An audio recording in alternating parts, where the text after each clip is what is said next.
Jusqu'où je peux aller dans l'intimité avant que ce soit considéré comme un péché? C'est une question qu'on entend souvent de plusieurs célibataires ou de chrétiens en fréquentation.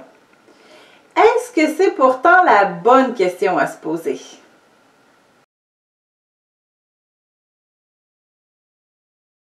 Il n'y a rien de plus tentant que ce qui est interdit.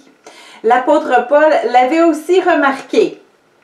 Et le péché, saisissant l'occasion, produisit en moi par le commandement toutes sortes de convoitises.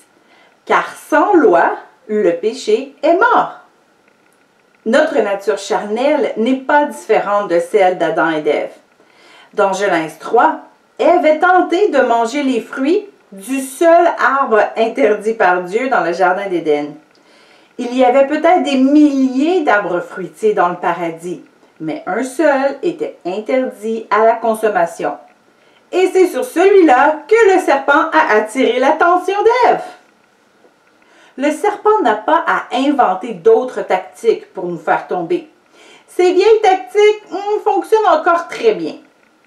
Lorsque nous sommes en fréquentation, ou que nous songeons au moment où nous le sommes, tout ce qui a trait à l'intimité et la sexualité devient très attirant. C'est la seule chose que Dieu a réservée aux couples mariés. La seule chose qui est donc interdite à ceux qui ne le sont pas.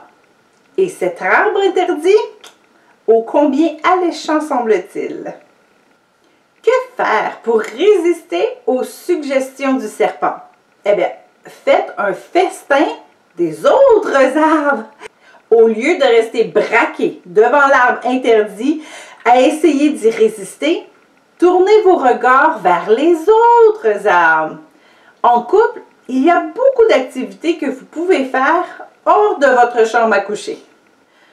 Prenez un cours selon vos intérêts mutuels, essayez de nouveaux restaurants, allez au cinéma ou dans des musées, participez à des activités à votre église locale, faites du bénévolat dans la communauté, organisez des soirées de jeu avec vos amis ou visitez vos familles.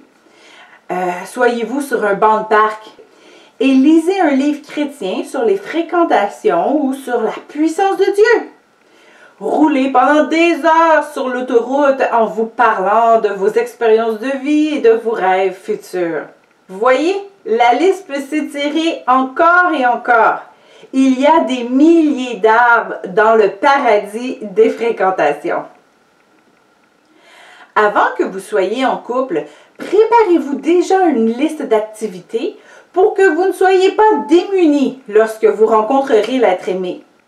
Ce sont souvent des activités que vous aimez déjà faire en tant que célibataire ou que vous devriez peut-être songer à faire pour vous améliorer. En fréquentation, il faut toujours faire attention de ne pas négliger notre famille. Elle va peut-être payer une partie du mariage après tout. Ni négliger nos amis mutuels. Il ne faut surtout pas négliger notre temps d'intimité seul à seul avec Dieu. Et il est aussi bon de continuer à se garder une soirée pour nous-mêmes, pour nous ressourcer, développer notre créativité ou pour faire un peu de sport. Alors, si nous enlevons les soirées où nous prenons du temps avec notre famille, les soirées que nous prenons avec nous-mêmes, les temps spéciaux avec Dieu, nos amitiés, il n'en reste pas tant que ça à donner à l'être aimé. Car lorsque nous sommes en fréquentation, il ne faut pas tomber dans l'erreur de se voir tous les jours. Il faut garder un équilibre.